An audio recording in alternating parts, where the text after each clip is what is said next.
is up, ladies and gentlemen? We are back. We are live. It is the Freight Coach Podcast, the top podcast in transportation, coming to you guys every single weekday, 8:30 a.m. Pacific, 10:30 Central, to break down some industry headlines. But most importantly, you guys provide some actual insight into what you can do with all of this information. This is your first time tuning in. Welcome. This is the real side of freight, ladies and gentlemen. And I do say that before every single show. And what I mean by that is I only speak with transportation professionals, because at the end of the day, I want to talk to the right individuals who have done what you're looking to do or who are currently doing what you're trying to achieve. So you can take that information, apply it, utilize it, and see a meaningful difference in your business and your life. Happy Wednesday, everybody. I got a very special guest for you guys here today. But before we bring him up, you know what I got to do. It's Wednesday. Freight Coach newsletter did drop today. And again, it only comes out once a week. All right. I don't auto sign any of my contact list up to it. But if you want to get in on it, I just need you to go to thefreightcoach.com. It'll auto prompt you to register. It's just industry insight, right? Fuel prices, rates, stuff like that. Because frankly, I'm not trying to be anybody's life coach. You guys, I'm just trying to keep people educated on the industry from my seat and somebody who's actually doing the job that everybody talks about on the internet.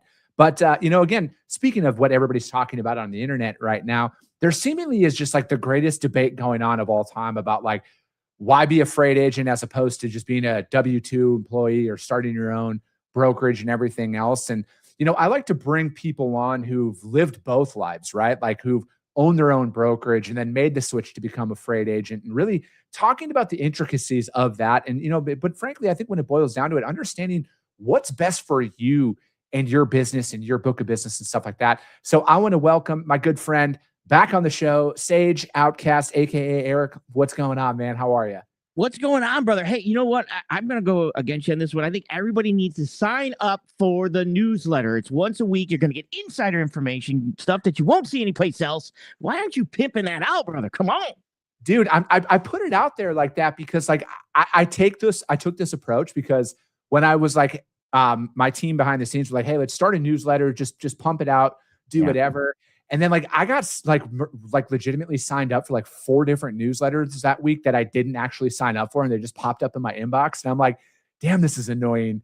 I'm just going to do this just straight word of mouth if you want to get in on it. But again, it is industry insight. It's behind the scenes stuff. And what they need to do is create rules that'll force that into a folder. So that's the important one. That's the important newsletter, bro. I've seen this too, and there's a lot. I think what brought up the major topic of agent and brokerage is obviously the court rulings, right? New court rulings, new nuclear verdicts, the changing of the guard from the old ways to the new ways. And I remember when I first started doing it, which was, Jesus Christ, 20 something years ago. It was easier for me to do what I did. I started from basically nothing. I was a Landstar agent. Left Landstar and said, I'm going to open up my own. I opened up my own brokerage, went out there, got customers, and I was doing stuff with Excel sheets and PDFs and emails. And I know maybe some of you might remember these things called fax machines, right? And I have a rotary phone, stuff like that. But it was it was a lot easier because we didn't have as much of the fraud and other issues that we now have in the industry, as we all know about, that I don't know if you could do it today. The way I started, I really don't. Yeah. I mean, like I said, I didn't have the money to start it. Like I said, I was broke when I first started this, and it was just me busting my butt to get customers and win bids and get opportunities. It was door knocking, basically hard work, door knocking. There was no technology to lean on. I didn't even have a TMS. I had a spreadsheet, right? And then you kind of move and then you make the transition. I mean, even now people look at me and they're like, oh, you're a failed brokerage. I'm like, dude, I did it for 25 years. How did I fail at it? And you're not making that move. You're just not. When I made the move, it was because the opportunities and the technology and the back office that I got gave me an opportunity to go back to the way I wanted to do it. Mm-hmm. You know what I'm saying? Knocking on doors. Yeah, I look at it where it's I've developed this habit, Sage, of not listening to people who aren't actually doing things. It's actually a superpower. At 40 years old, I will tell everybody who is younger than me, or even older than me, a very quick way to quiet noise in life is stop listening to people who aren't actually doing what they're telling you that you should do with your life, right? So it's like I look at with the the broker versus the go out and starting your own or coming on as an agent and stuff like that. Like I had a very unique opportunity with SPI in the sense of like I didn't have a book of business. I had nothing, but I was out of the industry for a couple of years when I'd started my initial business and I was doing sales consulting. And I'm like, I want to get back in. This is what I'm thinking. Is there an opportunity? And they were like, yeah, absolutely. Like go. We want this. We want, like we believe in you. Go out there and do it. And what you said there, man, like, dude, it took us a lot longer than I had initially thought to build up my book of business. And because it was like I sold pre-COVID, right? Like I got in this industry in 2011. I'm not ever going to say like it was easy to build a book of business, but there was so much less resistance from 2011 to like 2019 compared to like right now. And it's like I look at with where I'm at and bootstrapping everything. And this is where it's like, I talk to plenty of guys that I know that own brokerages out there who are entertaining becoming an agent now because of all the lawsuits that have came out. They're looking at what their insurance is going to go up to. They're looking at how much they're spending on technology and like what they're doing. Like they're wearing multiple hats, right? Like they're out there, they're their own accounting, they're their own claims, they're their own, all of that stuff. And they're like, dude, I'm working 16 hours a day most days. And they're like, they didn't know that the agent route was even really an option. So it's like, they look at it now where it's like, dude, I can actually breathe and I can go back to doing what I want to do. Not everybody wants to build a $1 billion brand or, have 1,000 employees or 100 employees. There's a lot of people I know who are like, I just want to sell. I want to operate. I want to go home at night. And that is what the agent route actually delivers to you if you don't want that risk anymore, right? Because like, here's the thing that I want people to think about, right? Like, because everybody's talking about the $600 million judgment against C.H. Robinson right now. Yes, it's going to be appealed and everything else. And yes, there's insurance, but like most people's insurance is like $1 million for these style of lawsuits is what it covers. So that means anything above that, liability lands on the business owner. So it's like you got to look at it from just like a pure data and cash flow perspective of very well publicized public information, Sage. That judgment, if it was even $5 million, probably bankrupts 90% of businesses in the country across all industries, not just freight. Correct. Yeah. And I listen, and like we mentioned before, I'm a licensed insurance agent and I've had my own brokerage. When I had my own brokerage, I had to have 5 million auto liability, 250,000 contingent. That was like $28,000 a year years ago. Okay. All right. So I just got insurance for a freight broker, basic, just 1 million, 250 cargo, and then E&O, errors and emissions, right? Yep. This insurance. The first quote I got back was $20,000 for the insurance. Now, again, mine was 5 million, so it was way up there. But when I ran it, just my basic 1 million, it was down at like 8, I think, when I went for my basic. Like the 5 million was a huge jump. But that just the 1 million, 100,000 when I first got it, plus E&O, I think it was like 7 or 8,000 when I was running my own brokerage. And errors and emissions is an insurance that you get in case your agent makes a mistake. Because remember, if you're a brokerage, you hire agents. When they make mistakes, you pay the bill. Okay. I mean, like it or not, you're going to be included in that lawsuit. Now, I'm not saying that an agent can't be included in a lawsuit. They 100% can be included in the lawsuit, depending on what they do. I, even at SPI, technically as an outside contractor, could be included in a lawsuit. But it's all of, for me, if somebody's going to come in the industry and they're going to say, I'm going to do it on my own, my first question would be like, why? Mm-hmm. Like, why do you think you want to do it all on your own? Like, talk to me about that. Tell me the business model that you think you want to do that. Because I'm going to come up with and say, okay, well, your bond's not a big deal. What about your insurance, your contingent insurance? Because big customers are all going to request this. What are you using for vetting your carriers? What are you using to verify that, when that accident happens, they can say, show me what you did. Like how are you training your agents? What protocols? What standard operating procedures? The biggest thing these lawsuits are now doing is if you want to run your own brokerage, I'm going to tell you this right now, there better be a standard operating procedure for each and every one of your agents. And you better train them, each and every one of them, the same way. Because what happens in these lawsuits is you do something different, an accident happens, and the lawyer figures out that you did something different, or somebody wasn't trained properly, or somebody wasn't shown something, you're losing. Mm-hmm. That's the problem you have. And now, as the brokerage, that's all on you. Yeah. That's all on you. Okay. Yeah. As an agent, it's still on me, but there's an operating procedure that we catch things. I'm dealing with a claim right now, and I'm working with the claims department with SPI, and I know how I used to handle stuff, and I'm sending it the way I did, and they're like, "Yep, this is perfect. This is fantastic," because I'm a control freak. But I still, when something slips through the cracks, they're like, "Hey, don't do that because of this. Oh, crap. You're right. And you're not going to have that as that. You are that as that brokerage. So for me, jumping from trucking or jumping from the windshield view is completely different than jumping into logistics. Jumping from trucking to logistics is a whole nother world. It's a top-down view. And if you haven't been in it for a long time or you don't understand it, nowadays is not the day you can play catch up. I could when I first started 20-something years ago, but now you have lawsuits that would cripple large businesses. Yeah. No, and that's it, right? And again, like, I think I'm like, honestly, I'm impartial. Like, I want people to do what they want to, like, what's best for them. Like, ultimately, whatever they want to do, whether it's be an employee or, maybe they want to go out on their own. Maybe they want to become an agent. I'm impartial to any of that stuff, right? But like, I think people need to understand that, there is so much more risk in business than is being marketed out there on the internet and stuff like that. And here's the one thing that's never talked about, like, at all. I don't see, and if it's out there, I'll stand corrected. People do not talk about the human emotion that goes into decision making when you don't have money to pay your bills and you have a new opportunity that falls into your lap, and then you're talking to a carrier on the phone. Something seems off, but you book them because they're making you the most money.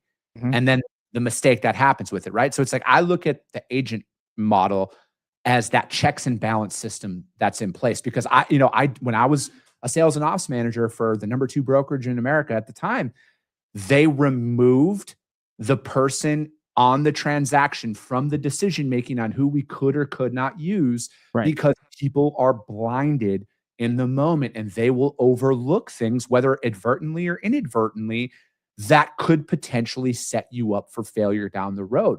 That's where it's like, I look at today's environment, like, dude, the vetting process that comes along with it, the continuous vetting process that comes along with it when you're an agent and stuff like that, especially with that SPI, like, to me, man, that is what saves us on the desk level and gives us an opportunity to continue to build. And, again, you might have sound judgment out there, and I'm not saying people don't have sound judgment, but I guess I've been in that situation early on when I've been, because, like, dude, I've built a couple of companies now, 0 customers, 0 revenue in all of them. I know that feeling of, how am I going to pay my bills in the next couple of weeks if this doesn't happen? And it clouds your judgment. I don't care, the most mentally strong person out there, it clouds your judgment. Yes. And you want to know what, and maybe I'll introduce and introduce you to you, but I think that when you're the brokerage, that decision, when you're the agent, that decision usually stems from, a lot of times, the carrier that you're picking, right? But when you're the brokerage, it's going to stem from the customer you pick. And is that customer going to pay their bills, or are you going to get $250,000 in the rears, and then all of a sudden they're going down? And this happens, and they stop paying bills, or there's a huge claim, and now the customers decided not to pay all these other invoices until we figure out this claim, because customers make these decisions. Now, are they supposed to? They're not, but they do these things. Like it or not, welcome to the real world. They do these things. I don't think people realize that how much you truly can get yourself into a financial bind by picking a customer. Well, they're good. They're always good. Yeah, but have you run their credit in the last blah, blah, blah? Well, no. I've been working for years. Now, I'm lucky to have a fairly large customer, but there have been customers or times that I placed myself into a situation. I probably gave them a little bit. I got lucky, but I probably gave them a little bit too much credit, right? Yeah. No, I was able to make payments. They made payments to me to get it done. But if not, I could have been out big time. And these are also decisions that, look, if I were to go there and say, hey, here's all the decisions to run a brokerage. First thing you're doing is you're vetting your customers. Do they pay the bills? How do they pay the bills? When do they pay the bills? How often do they pay the bills? How many days do they go out there? What's their contracts? in your signing do you have a lawyer? Because I'm telling you right now, the customers that I have, they send over their 27-page agreements. And guess what? I got to figure out some of them will say stuff like, you get paid when we get paid. And it's somewhere in that final. So you're sending this stuff to lawyers. I don't now. I just say, hey, go ahead, SPI, handle this. Right. Yeah. But I think these are the bigger things that people want to think of. They think they could just jump into this industry and be like, I can call that guy and get his freight. Well, perfect. That guy works for a corporate office who now has a contract that you have to sign that you better read properly, because it could be holding you to situations that you don't even know about. And if you're anything like most drivers, they don't read contracts. They're just like, yep, there you go.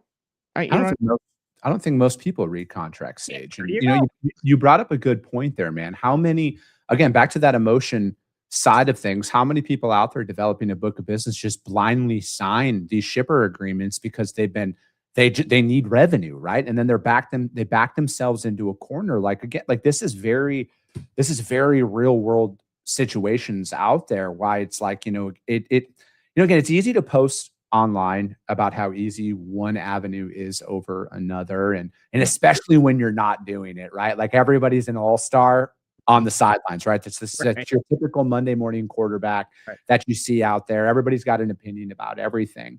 But, it's like when you are out, like, dude, I learned this the hard way as well early on when I first started out in my, when I was doing sales consulting. I didn't have a contract at all. I'm from the Midwest, dude. Like I believe people's words. When somebody tells me, hey, we're going to do it. Here's the deal. Here's the rate. Here's what we're going to pay you. I take their word for it, right? Blindly. I did take their word for it, might I add. Okay. And I went through, all it took was one situation that damn near bankrupted me early on. I wasn't paid like 12 grand in invoices. And it from that moment, because I remember I went to my attorney and he's like, Chris, you'd have a case if you had a contract. He's like, you will literally pay me more to fight this than you would if they just, he's like, let this be a lesson learned right now. He's like, put a contract in place. Like, then you have grounds to stand on. Then you have an opportunity to protect your business. But again, those first couple of years, man, I was so concerned about getting customers and getting revenue. Like I was agreeing to stuff that I should have never agreed to. And again, I was I wrong? Absolutely, I was wrong. It's my name on the side of the wall here, right? Like it's on me to learn that. But these are those lessons that you do learn. And that's why it's like, maybe you're a W-2 sales rep for a few years. You built a solid book of business. You don't have a non-compete, non-solicit. You're able to bring it over as an agent. Your end goal is to own your own shop, right? Maybe that's your end goal with it. This will teach you how to actually operate as a business, because there is two very separate hats you have to wear as an operator and as a business owner. And then until you're in the trenches of things, it's one of those things that you'll never fully comprehend until you're doing it. Yeah. And I think this is the problem, people. And I'm not telling anybody they can't be a brokerage. Sure. I'm just telling you, I've been both. I also CDL. I was an owner operator, a carrier. So I've been down all these roads, right? And logistics is the largest industry in the world. Okay. Everything needs logistics, right? Everything. And you're now entering the largest industry in the world that so much money is in the logistics, like so much money, right? Not just, if you think you're going to enter and just, you want to play with the big boys, then you better understand the big boys are going to eat you alive, because they're going to have these contracts that are geared towards them that they think you might not read. Customers sometimes are not always on your side. They're on their side, right? And sometimes you're going to have, like I said, I've had contracts where right in the middle out of nowhere, it said, you'll get paid when we get paid. And I pushed it back. I said, when I had my own brokerage, I'm like, I'm not. Yeah. I ain't moving your freight. Now I moved specialized overdimensional, super load freight. So they needed me to move this, right? At this point, but I'm like, I'm not signing that. I'm not signing that. And they, well, how do you know? My contract, you can sign, which they did, and we got it moved and everything went well. But it's these things that if you don't catch them and you don't have a team to help you navigate these very dangerous waters, you could get eaten up nowadays, especially now. $12,000, that's could be a small amount. I know it was huge to you at that time, but what happens? I've seen right now. I have someone who does collections on brokers, and some of these people that I'm talking to are $300,000 in the Dude, I've heard a lot of that here out there in the market right now because like I talk to obviously a lot of people on this show from multiple walks of the industry, and it's brokers financial solvency is going to be a very big sticking point moving forward because there is a lot of chatter of a lot of operations, not so small operations that are hundreds of thousands of dollars behind on payments right now because more revenue doesn't always mean more money, right? Like as Biggie Small says, more money, more problems. And I think we're starting to see that season out there. No, yeah, I think this is some of the stuff, like I said, and I get it. Like everybody's like, well, I'm tired of like I don't look at like when we get our split, even when I was a carrier and I was leased onto somebody, I never looked at that as them taking that money. I looked at them as me paying them that money. So even with SPI, I'm paying SPI a percentage of that money, and they do a whole lot of stuff for it, to be honest. And if they don't, I call up, and trust me, they're probably known there a little bit. I call up and complain. Okay, I have no problem because I paid them in my mindset, and they act that way. Like they know that, right?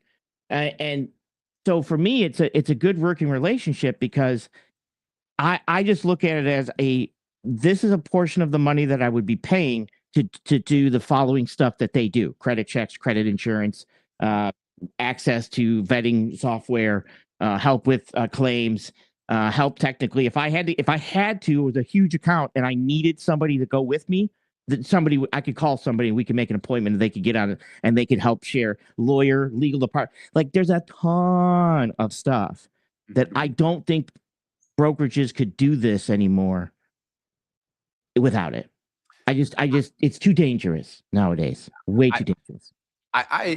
I agree, you know, to a point, right? Because I like to say that you can't do it. I don't like. I think it can be done, but like I understand where you're coming from here, Sage, in the sense of like the risks are a lot greater than they once were, and it's like there's different modes now. Where again, I just look at it where they're like I know a lot of big brokerages out there get a really bad rap in public perception, right? Like, doesn't matter who they are, 3-letter brokers are just trash nonstop online.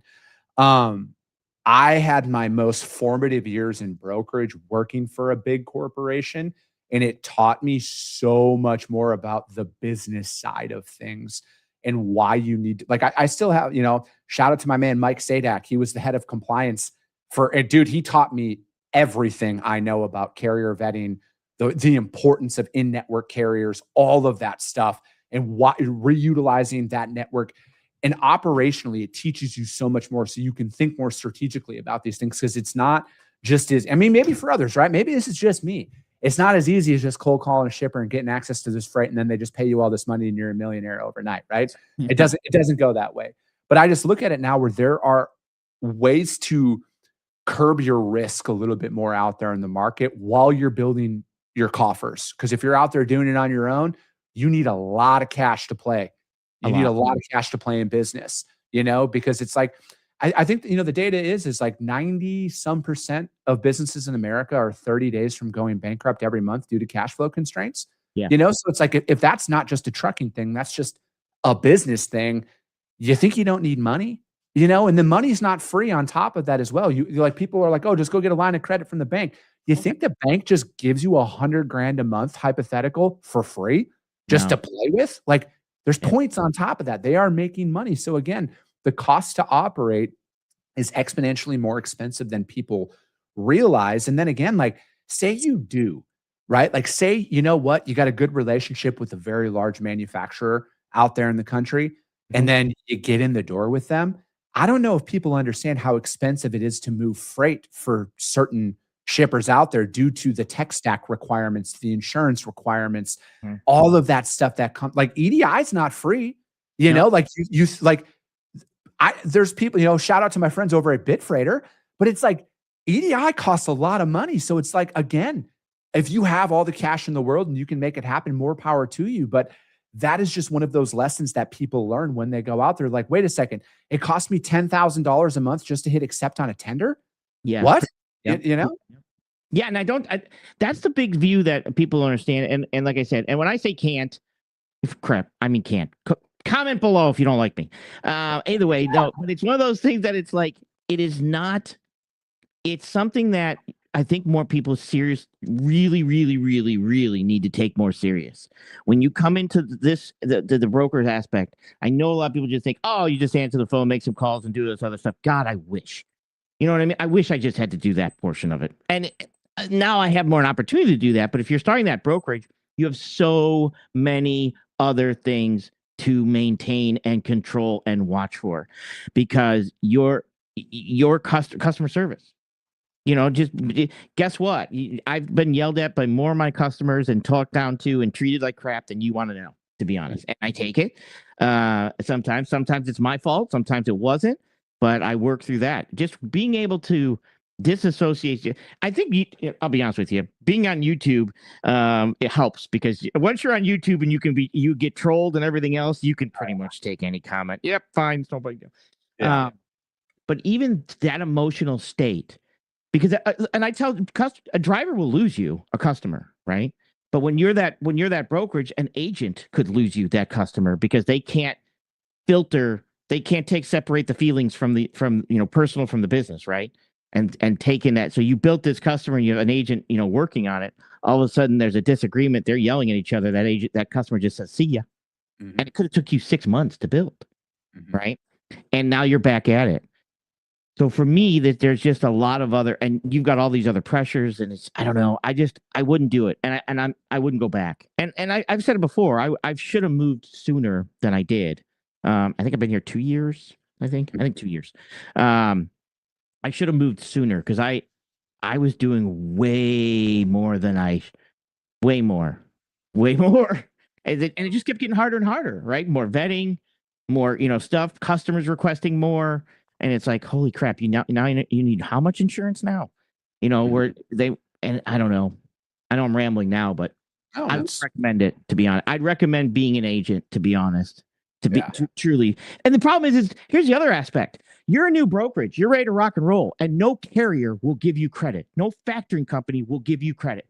You're not getting credit from the people that you now have to load. Now what?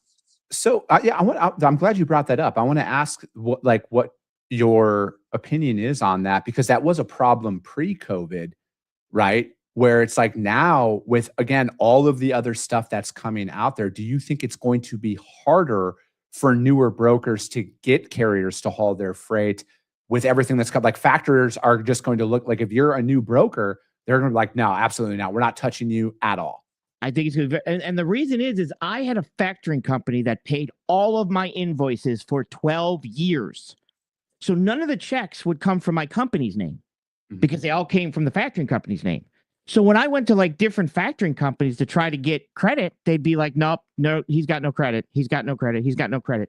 I've never had a claim. I've never not paid. I've never had anybody touch my bond. And at that point, it was 14 or 12 or 14 years. But I was still getting denials because I didn't have credit. My company wasn't paying checks. So there were times my first load, I had to pay cash in advance. I had to pay it all in advance.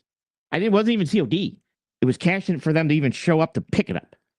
I remember that. We had to do that once early on as well. Dude, it's funny. I couldn't even imagine doing that in today's environment, prepaying for a load with all the fraud and shit out there. COD freight that we do, bro. I got one load that was $80,000. Yeah. Oh man, Sage, it's always great having you on, man. Dude, we literally, I always appreciate your unfiltered perspective. That is what I love the most about having you on the show, man. Is you just tell it how it is, and it's always refreshing. Either I get you in trouble or I get kicked off. It can go either way. Either you love me or I get kicked off. So that's awesome, man. Hey, how does anybody reach out to you to find out more? Yeah, just reach out to me at Sage Outcast X on YouTube. I do some stuff on Tuesdays and stuff or that's probably the best way is Sage Outcast X on YouTube. Perfect. Sounds good. That's going to be it for today, you guys. If you guys can't find Sage, hit me up. I will gladly put you guys in direct contact with them. As always, if you got value in what you heard and you're not subscribed, subscribe to the show, you guys. And if you're feeling ambitious, rank it on iTunes and Spotify, because if you see value, your network's going to see it as well. I appreciate you guys. I love you guys. And we'll be talking to you soon. Came back with a bang. Window down, yelling out money, anything. Hey, ooh, got the foot on the gas.